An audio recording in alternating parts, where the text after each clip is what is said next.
11년 전에 실종 신고로부터 시작이 됩니다.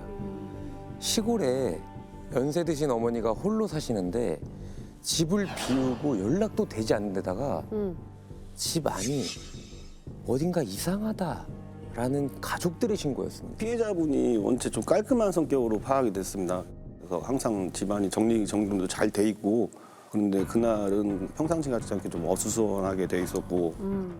일단은 집이 이상하다고 하니까 형사님은 일단 어머니 집으로 가봤습니다. 네. 천천히 집 안을 둘러보던 그때 아 이거 보통 사건이 아니구나 하는 감이 확 오셨다고 해요. 이 수상한 게 눈에 띈 겁니다.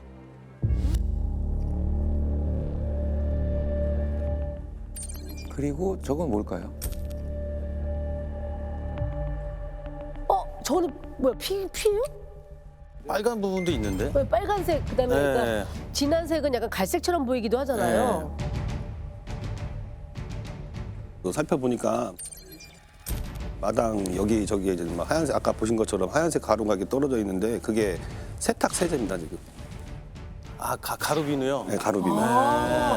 마당이나 이 텐마루에 이렇게 마치 뭔가 청소했다는 것처럼 쓸고 닦은 걸레질하는 느낌.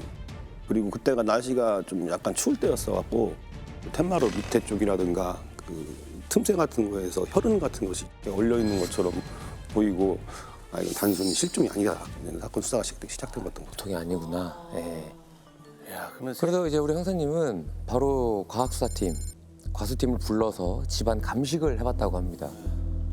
근데 그 결과가 아주 충격적이라고 합니다. 아까 봐줬던 그 텐마루나 이제 마당 그런 데 누미노를 이렇게 쫙 뿌렸더니 피가 막 사방에 낭자했던 것 같은 반응이 쫙 보이면서 추론할 그러니까 수 지금 저 있었죠. 사진에서는 안 보이지만 약품 처리를 하면 피가 묻어 있었던 자리가 범인이 치워놓고 간 거예요. 열심히 치운 거예요. 그렇죠, 그렇죠. 예. 그렇죠. 범인으로 추정되는 그 DNA들은 나오지 않았고, 다만 그 피해자분 집 대문에서 밖으로 이어지는 도로까지 낙하열이 이렇게 똑똑똑 떨어져 있는 건 발견했었죠. 어머니가 실종된 지 약 일주일 후에 집에서 5km나 떨어진 한 굴다리 밑에서 어머니의 옷과 슬리퍼 그리고 세제 봉투가 발견됩니다.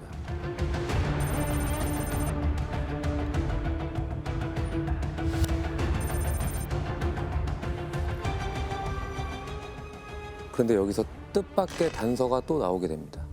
피해자분 슬리퍼를 저희가 수거를 해서 봤는데 혈흔이 묻어 있는 거예요, 이게. 네. 그래서 감정교를 했더니 피해자분 거 DNA가 나오고 또 누군지 모르는 남성 유전자가 또 함께 나온 거죠. 그래서 그때 저희가 그 현장을 보고 증거 인멸을 하기 위해서 할머니 입고 있던 바지나 이런 것들을 가서 태우다가 다 태우지 못하고 급하게 던져놓고 그냥 도망을 가는 걸로. 이 남성의 DNA와 일치하는 강력 범죄자는 없다고 합니다. 피해자분이 살던 그 집이 가구 수도 많지 않고 CCTV도 없고, 그래서 마을 주민들 집 근처에 사는 뭐 노수인까지 조사를 했는데 특별히 혐의점이 있는 사람들은 발견이 안 됐던 거죠. 그렇죠. 그렇게 소득 없이 초조하게 시간만 흘러가고 있었습니다. 근데 그때 용의 선상에 올릴 만한 인물이 포착되기 시작합니다. 저희가 이제 집안을 다 보면서 뭐 단서가 될 만한 게 있을지 이렇게 보고 있는데 피해자분 일기장이 발견되는 겁니다. 근데 일기를 보니까 꼬박꼬박 아주 글씨도 잘 쓰시더라고요. 네. 근데 그 일기를 쭉 살펴보니까는 좀 감정이 안 좋은 원한이 있는 인물이 나왔거든요. 그래서 아 이게 힌트가 될 수 있겠다. 그래서 이제는 그분들을 이제 다시 또 수사를 시작하게 됐죠. 그 어머니의 일기 속에 눈에 띄는 인물은 2명이었다고 합니다. 아 그래요? 네. 근데 그 중에 한 명이 남동생이었대요. 남동생분이 그 옆마을에 살고 있었는데요. 평상시도 사이가 좀 안 좋았던 것 같아요. 그 술만 먹으면 와서 좀 시비 걸고 싸움을 걸고 하다 보니까는 거기에다가 좀 동생을 원망하고 책망하는 그런 내용들도 썼고, 그래서 뭐 혹시 또 다투다가 우발적으로 그렇게 됐나 하는 생각이 들어서 당연히 이제 남동생분을 저희가 또 이제 수사를 해봐야 되겠죠. 근데 뭐 어디 뭐 도망가지 않고 그런 상황이었습니다. 태연하게 잘 지내고 있었다고 하더라고요. 그런데 그때 이 마을에 아주 묘한 일이 일어나기 시작합니다. 묘한 일이요? 무슨 일이 일어났길래 무슨 또. 일일까요? 네. 마을 주민분 한 명이 며칠 전에 여기 마을에 어떤 스님이 하나 왔다 갔다는 겁니다. 네. 왔다 갔는데 그 남동생분 차 앞에서 목탁을 떡떡떡 이렇게 떨기면서 네. 뭐 피가 보인다 막 이런 식으로 하니까는 동네가 발칵 뒤집인 거예요 이게. 그래서 저희는 항상 어떤 팩트, 과학적인 사실, 객관적인 그렇죠, 자료를 그렇죠. 생각해서 예. 해야 되는 업무이기 때문에 뭐 그런 얘기를 좀 들어야 되나 말아야 되나 고민도 했는데 불학이라도 잡고 싶은 심정이 있다 보니 일단 뭐 어떻게 됐는 간에 그 스님을 찾아서 한번 만나서 얘기를 들어봐야겠다 하는 뭐 그런 생각이 들었었죠. 그 당시에 그 내용을 듣고 제 사무실 선배님한테 좀 보고를 드렸죠. 그랬더니 그 선배님이 야 그냥 헛던지 말고 가만히 있어라. 그래서 좀 뭐라고 하시더라고요. 근데 반전이 있습니다. 네. 형사님도 나중에 알게 된 사실이라고 해요. 네. 이게 다 야, 허튼 짓 하지 말고 뭐 어디가? 라고 혼을 냈던 그 선배 형사님 있죠? 그 선배님이 다 짠 거예요. 그러니까 이 사건을 너무 잡고 싶은 마음에 선배님이랑 그분이랑 평상시 좀 이렇게 안면이 있으셨나 봐요. 그분이요? 스님. 스님이랑? 예. 그래갖고 그 남동생이 지금 유력한 용의자로 나왔지 않습니까? 네. 그래갖고 그 반응을 좀 보려고 좀 액션 좀 취해줘라 가서 남동생의 반응을 보려고? 해봐라. 선배님이 그 스님을 선배님이 보낸 거예요. 아 그래서 그 선배님이 스님을 왜 만나냐고 형사님한테 가지 말라고 한 거구나. 그거를 소문이 안 나게 후배들조차도 모르게 작전을 짜신 거네요, 스님하고만.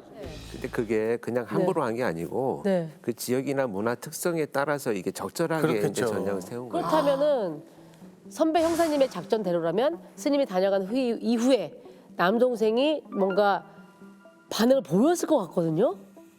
특별한 반응은 없었습니다. 그냥 뭐 결국은 나중에 어차피 용의선상에 올라와 있던 분인 거라 뭐 직접 만나서 조사도 했고 그분 차, 뭐 동선 그때 당시 행적 같은 거 다 파악을 했는데 뭐 알리바이도 확인되고 해서 용의선상에서는 배제가 됐죠.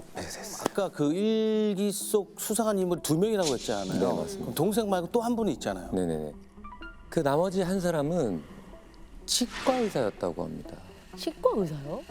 그러니까 시골 노인분들을 상대로 좀 싼 가격에 네. 좀 불법 시술을 해주는 사람이었다고 해요. 그러니까 어머님도 이 사람한테 치료를 받았는데 그 치료가 잘 안 됐는지 아휴, 돈만 버렸다. 이 사람 사기꾼이다 하면서 치과 의사를 좀 책망하는 내용이 있었다고 해요. 그래서 이 치과 의사도 용의선상에 일단 올라갑니다. 뭔가 더 의심받을 만한 그런 상황들이 또 있었나요? 조사를 들어가니까는 자꾸 거짓말을 하는 거예요. 근데 분명히 저희는 이게 이 사람이 그때 당시 마을 근처에 온 게 분명한데 자꾸 안 왔다는 거예요. 이걸. 계속해서 거짓말이니까 저희는 더 파고 그분 차도 압수해서 루밀도 해보고 근데 결국은 다 혐의 없고 그래서 용의선상에서 이제 그분도 이제 배제가 됐고 그러면 왜 거짓말을 했을까요? 그러니까요. 그것이 나중에 알고 보니까 결국은 얘기하는데 불륜 관계 때문에 내려왔다가 근데 그 얘기를 참아 못 해갖고 자꾸 둘러대려고 하다 보니까는 그러다가 이제 살인 용의자로 몰릴 위기에 처하니까 그제서야 사실대로 고백을 한 겁니다. 수사팀에서 왜 이렇게 그 면식범에 집중을 했냐 하면 완전히 외진 곳이에요. 그래서 특별히 누군가 범행 대상으로 삼고 오기는 어렵다라고 판단했을 것이고 그 외지인이 시골 마을일 경우에 이제 돌아다니면서 빈집털이나 절도 범죄를 저지르는 이런 범죄와 관련됐을 가능성이 높다 이렇게 판단을 해서 수사 방향을 바꿀 필요가 있게 되는 거죠. 맞습니다. 그래서 이 형사님을 비롯해서 많은 분들이 이 사건을 미제로 만들지 않기 위해서 정말 안 해본 수사가 없다고 해요. 근데 안타깝게도 이 사건은 2년 동안 미궁에 빠지게 됩니다.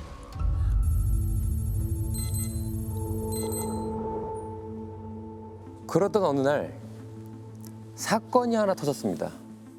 신고 내용을 듣는 순간 형사님은 불현듯 2년 전으로 다시 돌아가서 어머니 사건을 떠올리셨다고 해요.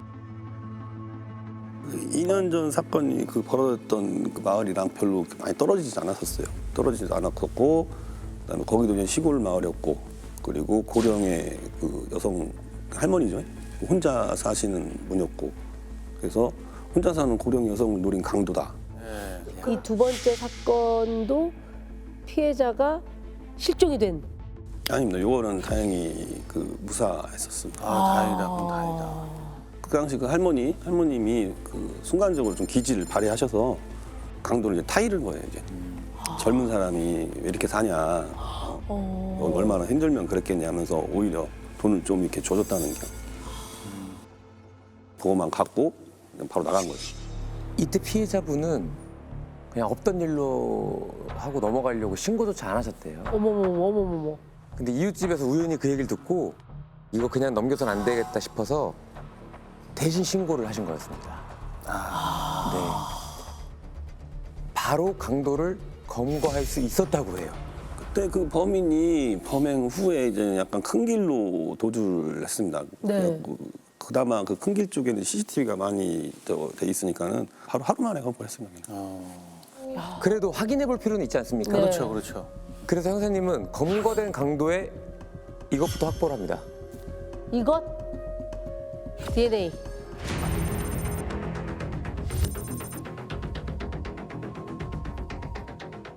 맞습니다. 그 저도 좀 내심 기대를 하고 있었죠. 이게 좀 일치가 됐으면 좋겠다. 그래서 이제 DNA 결과를 기다리고 있는데 국가수에서부터 연락이 온 겁니다.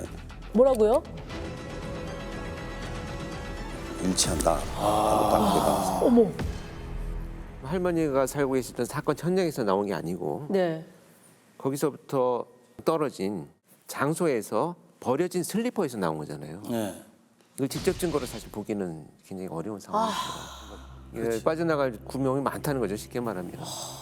그래서 이제 아무래도 DNA가 나왔기 때문에 일치했기 때문에 관련이 있는 거는 확률적으로 높잖아요. 그렇죠. 맞습니다. 이렇게 2년 전으로 다시 돌아가서 형사님은 2년 전 어머니 실종 사건이 일어났던 그 시점에 그 남자가 어디서 뭘 하고 다녔는지 행적부터 다시 샅샅이 뒤지기 시작합니다. 그런데 예상치 못한 뜻밖의 상황이 전개되기 시작합니다. 어르신 돈 강취하고 그 도주해갖고 검거됐던 사람이 구속 송치가 돼서 구치소에서 수감이 된 상태였는데 저희는 당연히 실형을 살 줄 알았는데 갑자기 석방이 된 겁니다. 재판부. 일단 왜? 집행유예라는 걸 받은 거죠. 아 이러다 이제 도주하는 거 아닌가 하는 생각도 들고 그래서 저희가 좀 갑자기 좀 급해졌죠. 그래서 바로 출소하고 나오는 날 그래서 저희가 좀 그 집 앞에서 기다리고 있다가 마침 이제 가족들이랑 같이 저녁 식사까지 하고 집에 딱 들어오더라고요. 그래서 잡게 됐습니다. 지금부터 그 남자를 양 씨라고 부르도록 하겠습니다. 양 씨요? 네네. 그렇게 경찰서로 양 씨를 데려온 형사님은 조사를 앞두고 아주 깊은 고민에 빠졌다고 합니다. 무슨 고민이었을까요? 일단 그 양 씨를 지금 추궁하는 근거는 그 DNA였습니까? 그 슬리퍼에 나온 DNA. 그렇죠. 현장에서 발견된 게 아니고 떨어진 곳에서 발견됐으니까 나 그 지나가다 한번 만져봤다, 뭐 신어봤다. 그러니까 솔직히 그렇게 나와버리면 저희가 더 이상 치고 들어갈 거리가 없어지는 겁니다. 이게. 그래서 고민 끝에 형사님은요. 일단 선제 공격을 날렸습니다. 할머니 실종 사건 미제 사건에서 네 DNA 나왔어. 이렇게 시작한 거죠, 처음에 들어갔을 때. 야, 그 얘기를 그냥 바로 꺼내줬어요? 근데 이제는 구체적으로 디테일하게 어디서 어떤 형식으로 나왔다는 얘기는 안 한 거죠. 아, 이게.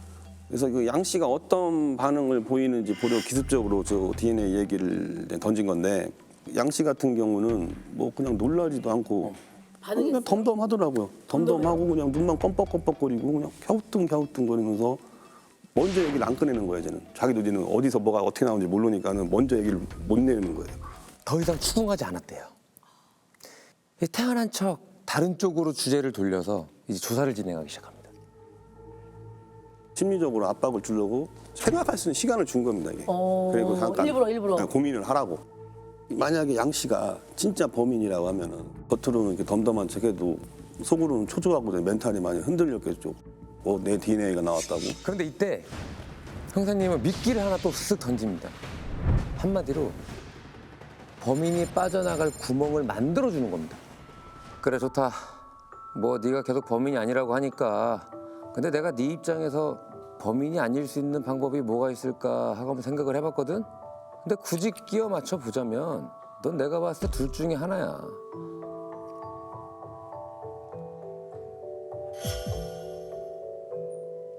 죽는 걸 목격했거나 시체 옮기는 걸 도와줬거나 하여간에 넌 분명히 이 사건하고 뭔가가 있긴 있어. 너 잘 생각해야 돼. 이거 살인 사건이다. 까딱하다가 너 범인 되는 거야, 임마. 자, 그렇다면 그 사람이 미끼를 물었을까요? 일단 형사님께서 조사실을 나와버립니다. 그리고 형사님은 이 양 씨가 미끼를 물기만을 기다립니다. 얼마 후에 조사실에 있던 막내 형사님이 형사님한테 급히 막 달려오는 겁니다. 선배님, 양 씨가 사실대로 얘기를 하겠답니다. 오, 야, 물었네. 물었다. 그렇죠. 찌가 쏙 들어갔네요. 맞습니다. 오, 그때 당시 정말 막내가 큰 역할을 했던 거죠. 이제 저 나가고 이제 막내랑 그 양 씨 둘이서 있을 때 제가 조사받다 보면 좀 그런 게 있어요. 뻔한 거짓말을 하는 것들 이거를 막 그게 그러다 보니까는 뭐라도 막 한마디 하고 싶은데 막내가 딱 얘기를 하는 거예요. 당신이 범인일 수 있는 이유 내가 5가지를 얘기해 주겠다고 하면서 첫째 DNA, 둘째 DNA, 셋째 DNA, 넷째 DNA, 다섯째 DNA야 딱 이렇게 꽝 했더니 오, 그 친구가 갑자기 사실은요 이렇게 얘기를 했다고 하더라고요. 형사님, 제가 사실대로 말씀드리겠습니다. 그게 제가 그랬으면 안 되는데 제가 순간 돈에 눈이 멀어서요. 전 진짜 물건 옮기는 거 도와달라 그래서 그거 도와준 것뿐이거든요. 이렇게 될 줄 알았으면 그때 제가 바로 신고를 했었어야 됐는데 형사님 저 믿어주세요. 저 진짜 옮기기만 한 겁니다. 옮겨만 준 거예요. 예? 그 이해를 돕기 위해서 준비한 게 있는데 같이 한번 보시죠. 양 씨는 2년 전 그날 시내에서 친구들을 만났고요. 새벽쯤에 운전을 해서 집으로 갔다고 하는 겁니다. 보통은 이 큰 길로에서 가게 되면요. 이렇게 빙 돌아가게 돼 있는데요.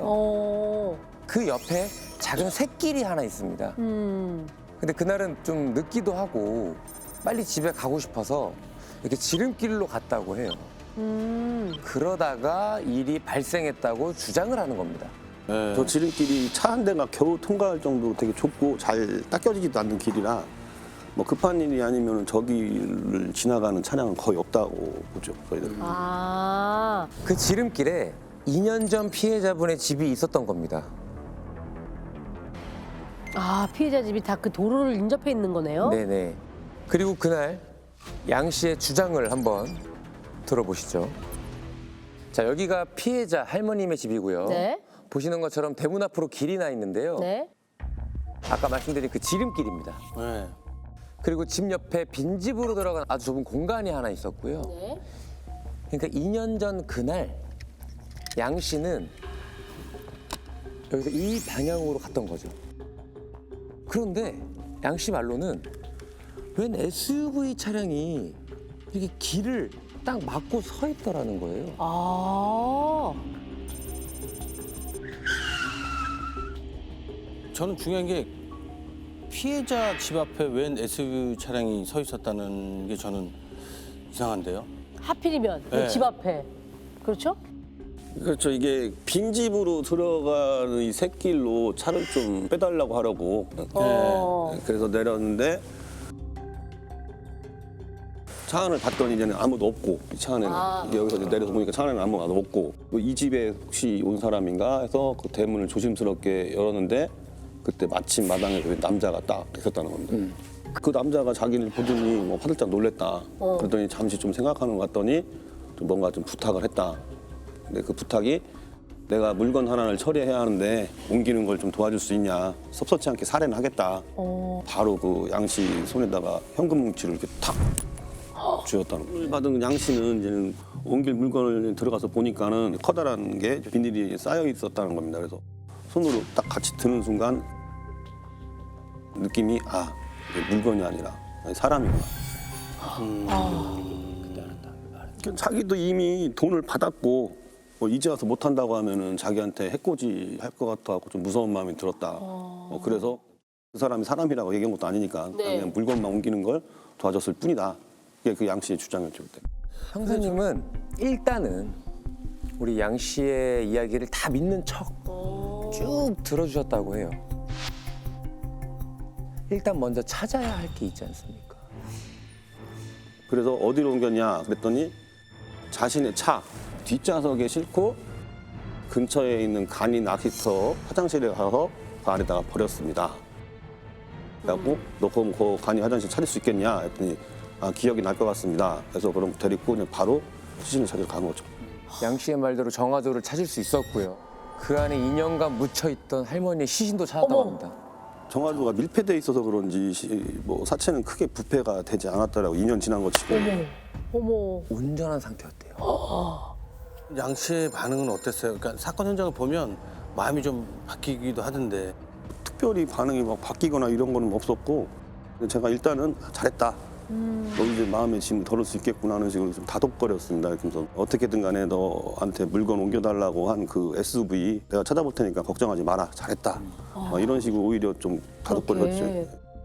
그랬더니 마음이 자기가 좀 놓였는지 한술 더 떠서 안 그래도 자기가 그 낚시터를 지나갈 때마다 조금 마음이 안 좋고 그 돌아가신 분 생각이 나서 가끔씩 와서 뭐 소주도 한 잔 올려주고 눈물도 글썽글썽거렸다고. 이게 왜냐면 이제 나는 혐의를 벗어났다고 생각을 하는데 이렇게 되면 보다 더 자기 진술에 대한 신뢰도를 높이기 위해서는 뭔가 추가를 해야 돼요. 과했네. 그렇죠. 이렇게 양 씨가 마음을 푹 놓고 있을 동안 형사님은 양 씨의 진술을 다시 곱씹으면서 사건 현장을 다시 유심히 살펴보기 시작합니다. 분명히 뭔가 놓친 게 있을 텐데. 그렇게 천천히 보던 순간 형사님의 레이더망에 뭔가가 딱 포착되기 시작합니다. 아까 양 씨의 진술을 다시 정리하자면 지름길을 이렇게 지나가고 있었는데 웬 SUV 차량이 피해자분 집 앞에서 이렇게 길을 막고 있었다라고 했잖아요. 그랬죠? 그래서 차를 세워서 내렸다고 했고요. 네. 그런데 이 현장에 뭐가 남아 있었냐? 이제 보이십니까? 낙하열. 떨어진 것으로 추정되는 그 네. 혈흔을 낙하열이라고 누가 이제 한다고. 들고 갔을 때 떨어지는 혈. 근데 현장을 지금 딱 보셨잖아요. 어떤 점이 그 양 씨 진술이랑 좀 틀리신 것 같으세요? 차가 대문 앞에 앞뒤로 있었다고 했잖아요. 근데 혈흔이 왜 저기까지 있어야 되는 게 저는 말이 안 되는데? 그러니까 애초에 이 두 개가 나란한 이 구조는 말이 안 되는 거네. 그럴 리는 만무하고 희박하지만 시간이 뭐 오래됐다고 쳐요, 2년. 그래서 차의 위치를 헷갈렸거나 혹은 이후에 차를 새끼 쪽으로 이동시켰던 걸 깜빡했다고 칩시다. 그런데도 불구하고 또 앞뒤가 안 맞는 게 있습니다. 뭐가요? 뭘까요? 시신 어디에 실었다고 했죠? 뒷좌석이요. 자기 차 뒷좌석. 양 씨가 자기 차 뒷좌석에 실었다고 했잖아요. 네. 낙하혈흔의 마지막이 여기지 않습니까? 그렇죠. 그런데 이 좁은 도로에 이렇게 세울 리는 없는 거 아니에요? 살 수가 없죠. 이거 그럼 이 뒷자리로 실었다며.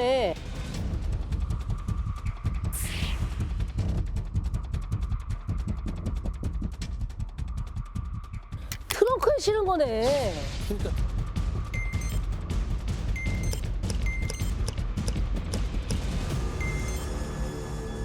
자, 그렇게 증거를 하나 둘 모은 형사님은 다시 양 씨를 만납니다. 근데 양 씨는 아주 편안한 얼굴로 형사님을 맞이했다고 해요. 그래서 제가 걔한테 산물 확 껴지는 말을 했죠. 야, 나 SUV는 못 찾겠다. 없는 사람은 내가 어떻게 찾아내냐. 좋게 말씀해 주다 갑자기 또 이렇게 나오니까 무슨 소린가 하고 좀 뻥찐 얼굴로 그냥 저를 계속 쳐다보더라고요. 근데 이것도 사실은 그 SUV도 제가 던져놓은 것 중에 하나였거든요. 그 사건 초반에 피해자분 집 앞에 SUV 차량이 한 대가 주차되어 있었다고 하는 게 주민들 사이에서 그 탐문함이 나왔었거든요. 네. 그쪽 방향 쏠렸었어요, 처음에 초창기에. 아, 근데 결국은 양 씨는 그 앞에 SUV가 없었는데 제가 처음에 던졌던 그 SUV 얘기를 듣고 아, 그때 할머니 집에 SUV가 있었으니까는 SUV를 갖다 붙여야겠다. 시나리오 짤 때 하나의 카드로 써먹는 거죠. 제가. 씨는 더 이상 반박을 하지 못했죠. 사실은 제가 한 게 맞습니다. 라고 하면서 범행을 다 시인했다고 합니다. 도대체 왜 그런 거예요? 결국은 다 돈 때문에 그런 거죠. 아이고. 두 번 다 돈을 노린 강도였는데 집이 아까 지도에서 봤던 것처럼 그 가로질러서 자기네 지름길로 쉽게 갈 수 있으니까 네. 그 할머니를 중간중간에 가면서 많이 이제는 본 거죠. 목격을 하고 그러면서 혼자 산다는 것까지도 알게 됐고 밤에 몰래 들어갔다가 그 할머니 이 집 대문이 양철 대문이에요. 할머니들이 또 밤기들이 밝다잖아요. 그래갖고 이제 나와 보신 거예요. 이분이. 나와 보셨다가 이제 그때 서로 마주치고 해서 도둑놈이야 뭐야 하면서 신고한다고 들어가시는 거를 저는 그렇게 하는 건데 결국 할머니가 그냥 저항하고 하니까 아유. 칼로 이렇게 공격을 해서 범행을 저지른 거죠. 당시에 현장 검증을 했던 자료가 아직 남아 있는데요. 요 모습이 보면은 때는 할머님이 신고한다고 저 방으로 들어가려고 했을 때 결국은 칼로 찌르려고 하는 그 모습. 아유. 이제 비닐에 싸서 아유. 집 밖으로 이제 나오는 모습. 여기 정화조에다 이제 유기하는 자. 근데 사실 이 범죄자들 입장에서 보면요, 돈 많은 부잣집만 노릴 것 같지만 오히려 손쉽게 피해자를 제압하고 얼마의 금액이라도 강취할 수 있다고 생각하면 그냥 범행을 저지르는 경우가 훨씬 더 많아요. 진짜. 그래서 아까 우리 이 형사가 처음 시작할 때 얘기한 것처럼 100원을 훔친 놈이나 살인을 저지른 놈이나 똑같이 형사는 추적을 하는 이유가 그 범죄자들은 어떤 일이라도 저지를 수 있는 거죠. 양 씨는 이제 25년형을 받고 현재 복역 중이라고 합니다.